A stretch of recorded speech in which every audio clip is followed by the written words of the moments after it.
한 주간 주님의 은혜 가운데 잘 달려오셨습니까? 우리 2017년 올해 교회의 주제가 무엇인지 다 아시죠? 뭡니까? 왜 저한테 반말을 하고 그러십니까? 막 저한테 너라고 막 이렇게 말씀하시는데, 우리 이 시간 우리 좌우에 계신 분들에게 당신은 복이 되십시오 이렇게 말씀하지 말고 이 말씀 그대로 너는 복이 될지라. 기회는 지금밖에 없습니다. 우리 좌우에 인도하겠습니다. 너는 복이 될지라.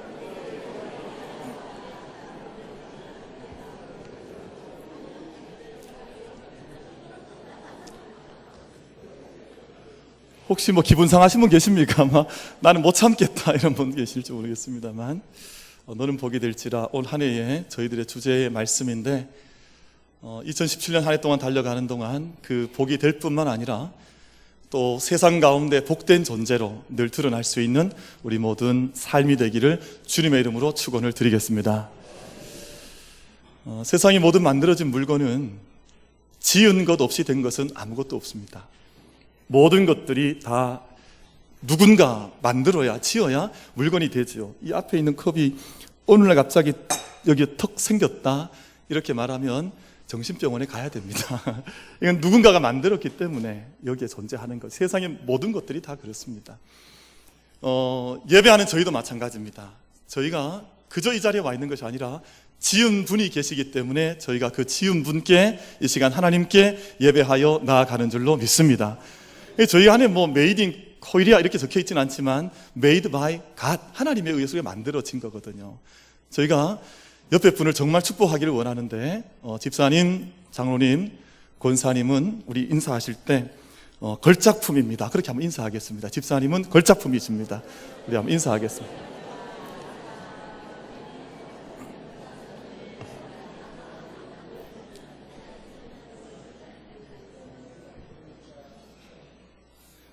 저는 살면 살수록 이 사람이 얼마나 걸작품이냐, 이 자꾸 묵상이 많이 돼요. 얼마나 놀라운 존재인지 모릅니다.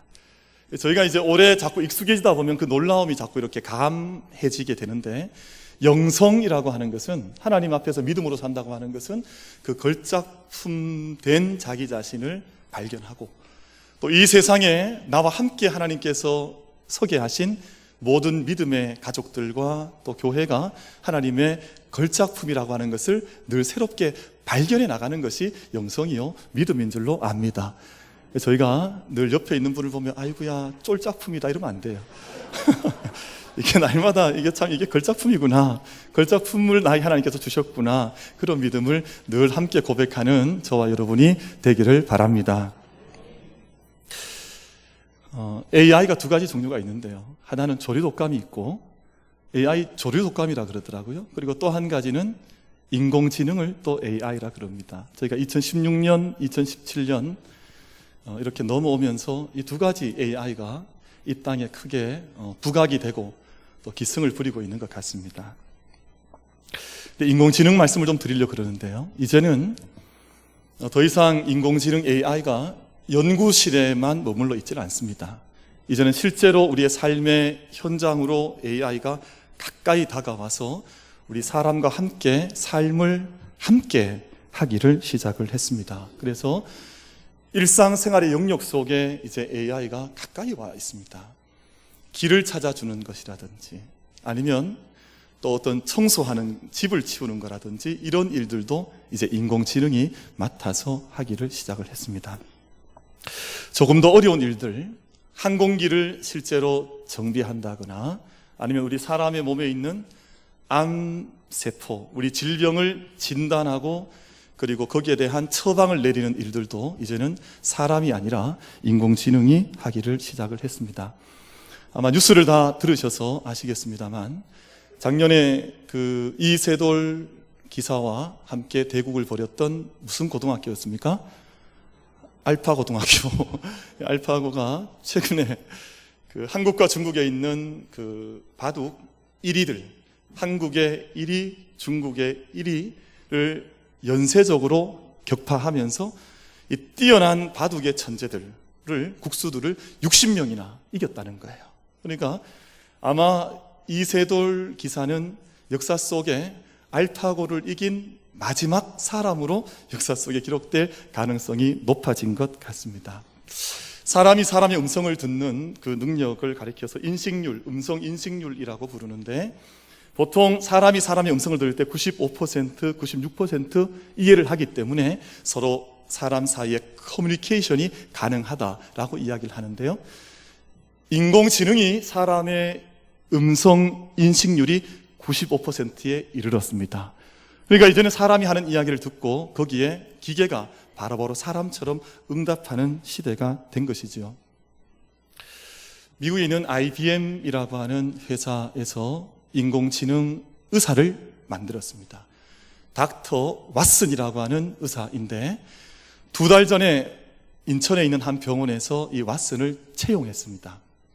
그래서 이제는 우리 인간 의사가 진단하는 것이 아니라 이제 이 닥터 왓슨, 인공지능이 사람의 암을 진단하는데, 사람이 한 달 이상 의사들께서 1주일, 2주일 고민하고 또 고민해서 처방해야 할 그 일을 이 닥터 왓슨은 얼마 만에 하냐 하면 한 10분이면 끝납니다. 그러니까 수천만 편의 논문을 다 이렇게 검색을 하고, 그리고 이 인간의 유전자에 대한 정보를 다 이제 검색을 해서 이 사람에게 맞는 처방을 몇 분 만에 내린다고요? 10분 만에 내린다. 뭐 그 정도 시간밖에 걸리지 않는다는 겁니다. 그래서 이 인천의 이 병원에 이제 환자들이 찾아오는데, 이제 사람 의사 선생님도 진단을 하고 처방을 하고 이 기계도 처방을 내리는데, 이 환자들이 이제 누구의 말을 들으려고 하겠습니까? 누구 말을 들을 것 같아요? 이 닥터 왓슨 말을 듣는 거예요. 이 사람 말을 들으려고 하지 않습니다. 시대가 그렇게 되어버렸고, 그래서 우리 인간 의료진들과 이 닥터 왓슨 사이에 서로 다른 처방을 내릴 때 사람들이 인공지능을 의지하려고 이미 인천에서 지난 85건, 2달 동안 85명의 암 환자들을 진단했는데, 이 환자들이 다 왓슨의 처방을 따르겠다, 이렇게 반응을 했습니다. 근데 여기서 한 가지 문제가 발견이 됐습니다. 무슨 문제인가 하니, 인공지능 닥터 왓슨이 사람의 상황을 고려하지 않는 거예요. 이 사람이 가난한지, 이 사람이 마음으로 어떤 불안을 느끼는지, 이 사람에게 어떤 내면적 문제가 있는지를 고려하지 않은 채 이 외적인 통계에서는 전혀 문제가 없습니다. 수치에서는 전혀 문제가 없는데 이 한 인간에 대한 깊고 깊은 면을 다 들여다보지 못한 채 인간적인 기계적인 처방을 내린다고 하는 것을 발견하게 된 거예요. 이 환자들 중에 너무너무 가난한 환자가 병원에 왔는데 이 왓슨이 처방하는 처방전을 받아봤더니 너무 고가예요. 도무지 이 사람이 감당할 수 없는 처방을 내리니까 이 사람은 이 처방을 포기할 수밖에 없는 거예요. 이것이 사람과 인간의 처방의 차이점으로 이번 지난 2달 동안 저희들 앞에 드러나게 된 한 결과입니다. 여러분, 우리 의사 선생님들은 일단 병원에 가면 그 사람이 뭘 살핍니까? 안색을 살피잖아요. 이 사람의 얼굴이 어떤지, 혈색을 살피지 않습니까? 이 사람이 정말 무엇에 불안해하는지, 마음속에 어떤 근심이 있는지, 이런 모든 것들을 다 평가해서 이 사람을 향한 처방을 내리지 않습니까? 근데 기계는 그게 잘 되지 않는 거예요. 그냥 정보만 딱 넣으면 정보에 의해서 기계적인 수치를 가지고 그냥 처방만 내리다 보니 여기에 한계와 문제점이 있다 하는 것을 발견하게 됐습니다. 이것이 36.5도라고 하는 체온을 가진 인간만이 할 수 있는, 그리고 인간의 감성과 인간의 내면적인 것을 들여다볼 수 있는 존재만이 인간을 다스릴 수 있는, 정말 고칠 수 있는 한 분야로 새롭게 좀 발견이 되게 된 것입니다. 앞으로 인공지능이 아무리 거세게 발전한다 할지라도, 또 기계가 아무리 이렇게 인공지능이 더 많이 발전한다 할지라도 할 수 없는 것 한 가지가 있는데, 바로 우리와 함께 먹고 우리와 함께 마시는 것입니다. 이것은 기계가 할 수 없어요. 아무리 닥터 왓슨 아니라 할아버지 왓슨이 와도 이것은 할 수가 없어요. 이것은 먹고 함께 마시는 것은 오직 우리가, 하나님께서 빚으신 사람이, 인간이 할 수 있는 일로 하나님께서 우리 가운데 남겨놓으셨습니다. 앞으로 아마 저희 집이든 우리 성도님들 가정이든 이제 AI가 이제 한두 대씩 다 들어오지 않겠습니까? 그때 얘가 말을 안 들을 때가 올 것입니다. 그럴 때는 어떻게 하시면 되냐 하면 빨리 벽으로 달려가셔서 코드를 뽑으시면 됩니다. 그러면 얘가 길을 못 핀다는 거예요. 그러니까 전원이 들어가지 않으면 얘가 어떻게 알 수 없다 그러니까 사람들이 농담으로 그런 이야기를 합니다만, 그처럼 AI가 정말 할 수 없는 것이 함께 먹고 함께 마시는 이 은혜의 일입니다. 여러분, 먹는 것, 마시는 것이 얼마나 큰 하나님의 축복이요 은혜인지 모릅니다. 이것은 절대 인공지능이 흉내낼 수도 없고 할 수도 없는 일인데, 테레사 수녀께서 자기의 공동체를 이끌어가면서 이제 그 공동체에서 함께 일할 사람을 인터뷰하고 면접하고 채용을 하는데, 간단한 3가지 질문을 던진 후에 거기에 답변을 하면 그 공동체의 식구로 받아줬다는 겁니다. 첫 번째가 당신은 잘 웃습니까? 이 물어봤대요. 두 번째가 당신은 잘 먹습니까? 세 번째가 당신은 잘 잡니까? 이 3가지 물어봤다는 거예요. 이 3가지 하면 그 공동체의 식구로 받아줬다는 겁니다. 여러분, 잘 웃는 사람이 건강한 사람이에요. 잘 웃는 사람이 늘 어떤 하나님의 은혜 앞에 기쁨을 표할 수 있는 사람이 정말 영적으로 건강한 사람이에요. 그런 문제가 없는 거예요. 잘 먹는 사람이 문제가 없는 사람이에요. 오늘 잘 못 드시는 분은 빨리 산으로 가셔야 준비해야 될지 몰라요. 잘 드셔야 됩니다. 그리고 잘 못 해야 돼요? 잘 자야 됩니다. 너무너무 간단한데 이 3가지가 안 되면 오늘 저한테 남아서 기도받고 가십시오. 이 3가지가 잘 돼야 되거든요. 그래서 늘 내 가슴 속에 기쁨이 올라와야 돼요. 내 가슴 속에 늘 음식에 대한, 함께 먹고 마시는 것에 대한 기쁨을 누려야 됩니다. 그리고 늘 내가 안식 가운데 잘 때 이 잠자는 자의 기쁨을 누리실 수 있는 축복이 우리 가운데 있게 되기를 바랍니다. 그래서 막 자는데 밤에 12보다 더 깨는 분은 저한테 기도받고 가십시오. 그래서는 안 돼요. 그러니까 주무시는 것, 그리고 먹는 것, 그리고 웃는 것, 여기에 온전하면 그 영이 얼마나 복된 영이 되는지 모릅니다. 너무너무 간단한 일이지만 여러분, 이 일에 하나님의 은혜를 구할 수 있는 우리 만민의 모든 성도님들이 되시기를 바랍니다. 그 가운데 오늘 저희가 말씀 나누고자 하는 것이 함께 먹는 것, 함께 마시는 것입니다. 이것이 얼마나 귀한 일인지 모르겠는데, 예수님께서 인자가 온 것은 이라는 말씀을 통해서 3번 말씀하셨습니다. 복음서에 보면 3번 인자가 예수님께서 왜 이 땅에 오셨는가를 구체적으로 말씀하신 것이 3번 복음서에 기록되어져 있는데, 첫 번째가 마가복음 10장 45절 말씀입니다. 인자가 온 것은 섬김을 받으려 함이 아니라 도리어 섬기려 하고 자기 목숨을 많은 사람의 대속물로 주려 함이다. 분명하게 말씀하셨습니다. 내가 섬김을 받으려, 하나님이니까 내가 섬김을 받으러 온 것이 아니라 내가 섬기려 하고 내 목숨을 많은 사람들의 대속물, 랜섬으로 주기 위해서 내가 이 땅에 왔다. 예수님께서 인자의 옴을 그렇게 말씀해 주셨습니다. 두 번째는 누가복음 19장 10절 말씀인데요, 인자가 온 것은 잃어버린 자를 찾아 구원하려 합니다. 잃어버린 사람들이 이 땅에 많이 있는데 그 잃어버린 사람들을 찾아서 구원을 주기 위해서 인자가 이 땅에 왔다라고 말씀을 하셨는데요, 이 2가지 섬김을 가지기 위해서 또 구원하기 위해서 예수님께서 또 한 가지 말씀하신 것이 있는데, 누가복음 7장 34절 말씀에 인자는 와서 먹고 마셨다라고 말씀을 합니다. 이 3가지가 복음서에서 인자가 왜 이 땅 가운데 왔는지를 구체적으로 말씀하신 예수님의 오심의 3가지 목적입니다. 섬김과 구원을 위해서 이 땅 가운데 오셨는데 그것을 이루시기 위한 방법으로 예수님께서 하신 것이 바로 함께 먹고 함께 마시는 이 근본적인 기본적인 일이었습니다. 예수님께서 얼마나 많이 음식을, 사람들을 초청하셔서 먹고 마셨는고 하니 사람들이 공격했습니다. 여러분, 복음서를 쭉 읽어 나가 보시면 그 복음서의 한 대목 속에 사람들이 예수님을 공격한, 논쟁한 대목이 나옵니다. 서기관, 바리새인, 이런 사두개인들이 예수님을 막 공격하는데, 예수님을 공격할 때 예수님 별명을 지었습니다. 뭐라고 지었는가 하니 먹기를 탐하고 포도주를 즐긴다, 이렇게 덮어 씌워서 예수님을 공격했어요. 혹시 저들 중에 포도주 즐기는 분은 기뻐하실지 모르겠습니다. 예수님과 같은 유의 지금 삶을 살고 계시니까. 근데 먹기를 탐한다 그랬거든요. 포도주를 즐긴다, 이것 가지고 예수님을 공격할 만큼 예수님께서는 모든 삶의 중요한 사역의 자리마다 죄인들, 서기 죄인들, 특히 세리나 혹은 창기나 버려진 사람들을 그 상에 초청하셔서 함께 먹고 마시는 일을 예수님께서 게을리하지 않으셨다. 복음서는 그렇게 증언을 합니다. 그래서 중요한 순간마다 늘 식탁을 함께 하셨어요. 그 자리에 사람들을 초청하셔서 함께 먹고 마시면서 이 복음의 의미가 무엇인지, 이 생명을 살아가는 믿음의 의미가 무엇인지를 그 식탁 위에서 예수님께서 설명해 주셨습니다. 저는 때때로 이 묵상을 합니다. 이 땅의 인구가 70억이 넘는다. 75억.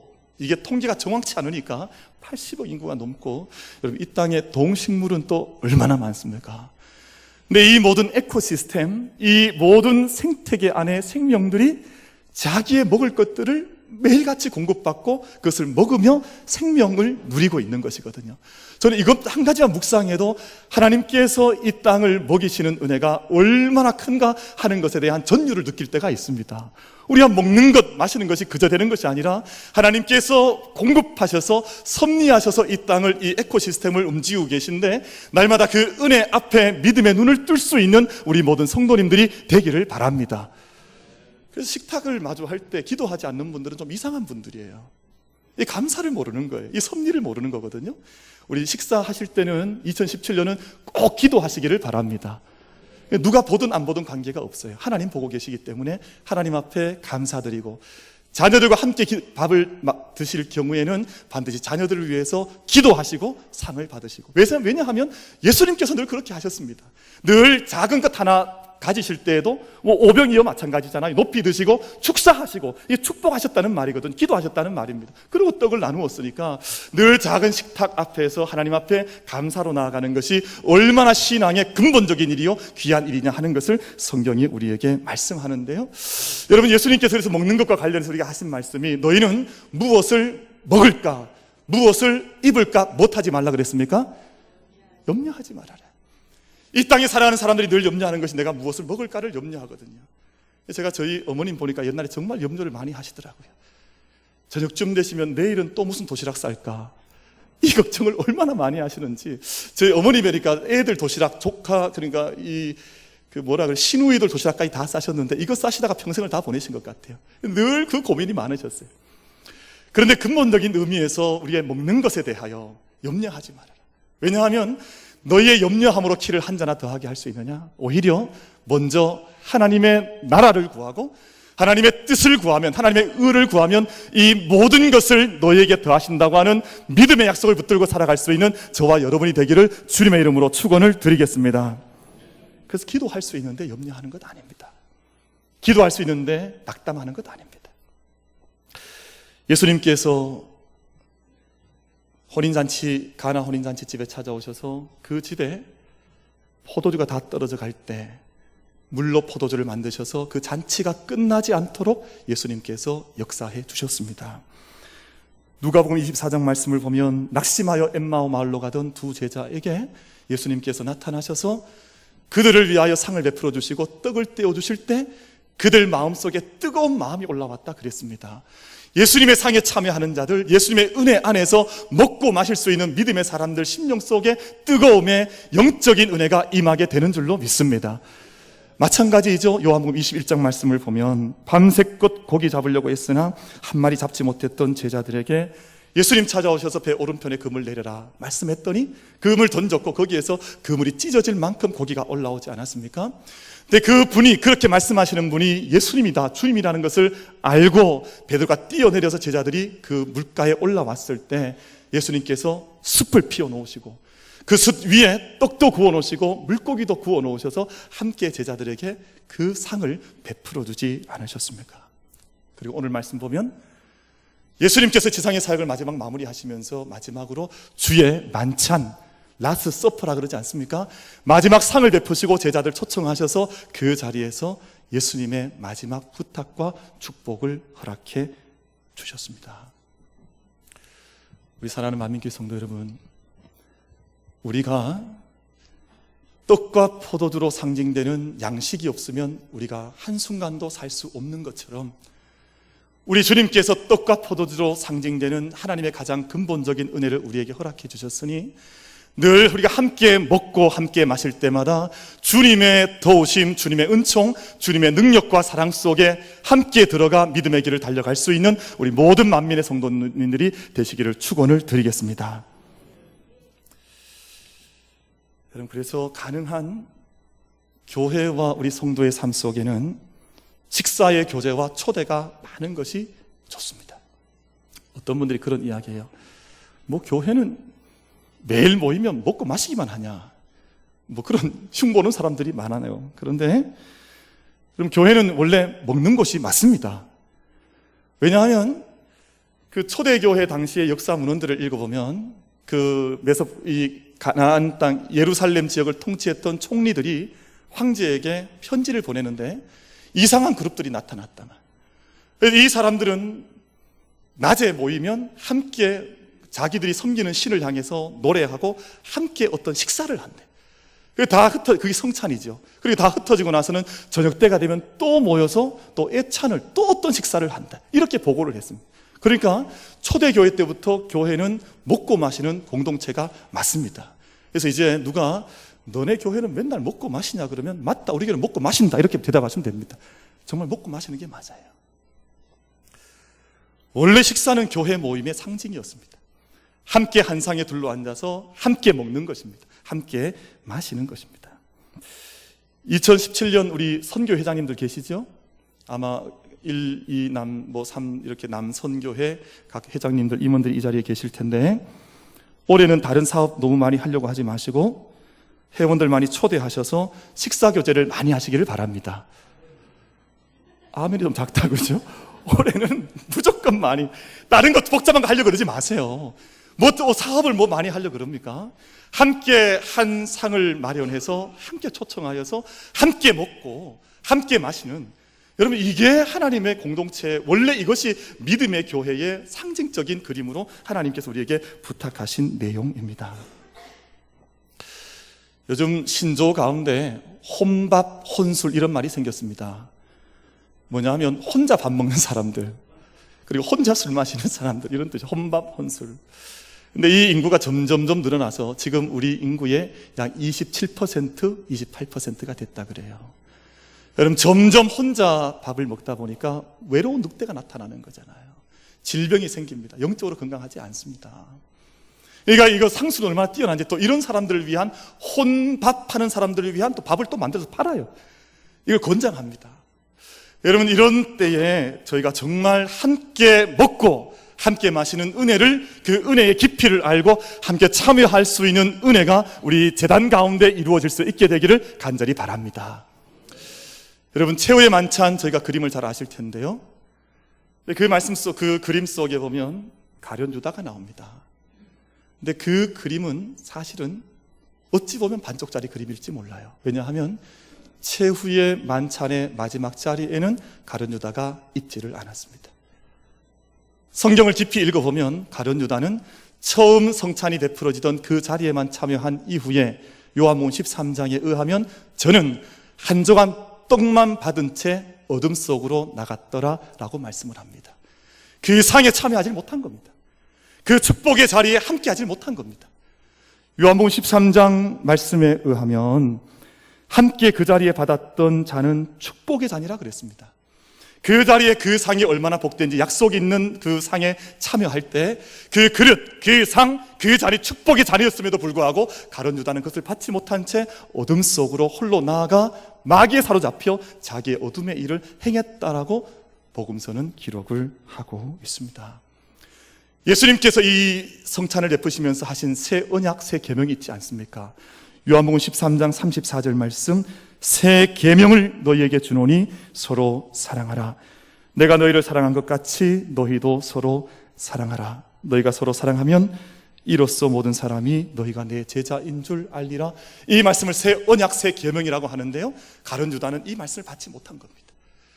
마지막까지 그 상에 남아서 먹고 마셨던 자들, 축복의 잔에, 축복의 그릇에 참여했던 자들이 예수님의 새 계명을 받고 구원받은 자의 삶을 살아갔다고 하는 것을 말씀은 우리에게 증언하고 있습니다.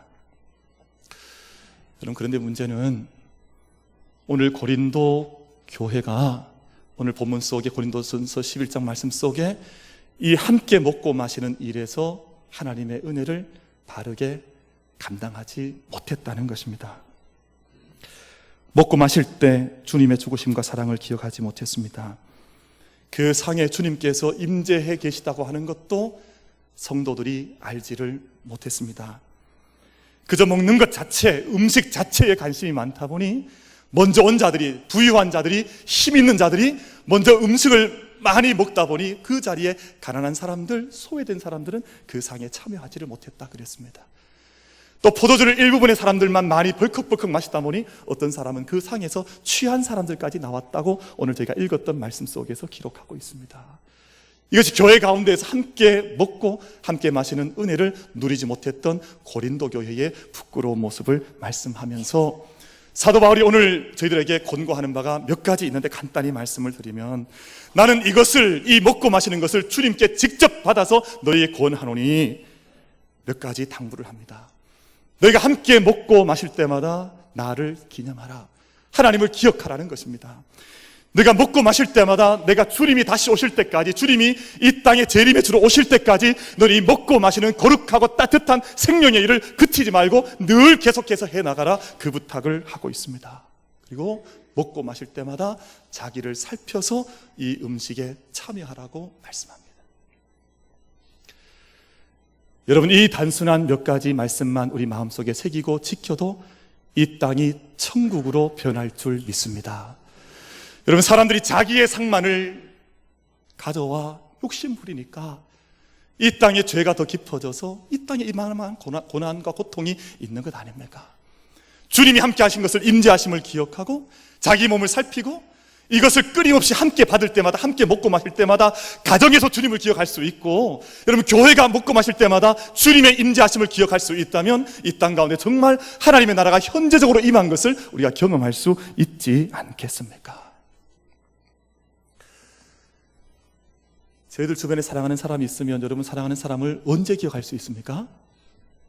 내가 가장 사랑하는 사람이 이 사람이다 하는 것을 알 수 있는 때가 언제입니까? 밥 먹을 때잖아요. 밥 먹을 때 문득 떠오르는 그 사람, 그때 그 사람 그 사람이 떠오르잖아요. 그러면 그 사람을 오늘 본문에서 뭐라고 말씀하냐 하면, 그 사람이 그 상에 참여할 때까지 너희는 기다리라 고 말씀합니다. 그럼 그렇다고 해서 오늘부터 늘 밥상 앉아놓고 계속 기다리시라, 그 말씀은 아니에요. 무슨 말씀이냐면, 함께 먹고 함께 마실 수 있는 영적인 공동체의 모습을 너희가 만들어 나가면 너희의 가정이, 너희의 교회가, 너희의 나라와 민족이 너희가 복이 될 것이라고 하는 하나님의 약속의 말씀을 우리에게 이렇게 주신 줄로 믿습니다. 여러분, 그래서 오늘 마지막 33절 말씀에서 식사의 정신을 이렇게 말씀합니다. 그런즉 내 형제들아, 먹으러 모일 때에 서로 기다리라. 세상 사람들처럼 먹고 마시는 것 자체에 빠져 탐욕의 상을 만들지 말라는 것입니다. 세상 사람들처럼 위계 질서에 사로잡혀서, 로마 사람들은 위계 질서에 철저히 상을 받았습니다. 제일 권력 있는 사람이 제일 가운데에서 누워서 밥을 먹었습니다. 여러분 영화 보면 아시잖아요. 그리고 자기의 신분이 다른 사람은 절대 그 상에 참여할 수가 없었습니다. 예수님 당시에 신분이 다른 사람과 식사한다는 것은 생각할 수 없던 그때에 예수님께서 죄인들과 함께 식사했대. 세리를 초청하시고 창기를 초청하시고 버려진 자들 초청하셔서 함께 먹고 마시면서 하나님 나라의 능력을, 구원을 세상 가운데 증거하셨다고 말씀하고 있습니다. 그런데 그 상에 참여했던 사람들, 세리, 삭개오 같은 사람은 그 상에서 회심과 변화를 경험한 것입니다. 여러분, 우리의 자녀들이 변화되는 것, 저는 먼 데서 변화된다고 생각하지 않습니다. 우리 교회가 영적으로 깊어지는 것, 먼 곳에서 이루어진다고 생각하지 않습니다. 늘 빠뜨릴 수 없이 우리가 늘 행하는 일상의 가장 근본적인 일, 가장 기본적인 일, 함께 먹고 함께 마시는 그 상을 주님 안에서 나눌 때 우리 삶 전체가 하나님의 복으로 변화되는 역사가 우리 모두들 가운데 나타나게 될 줄로 믿습니다.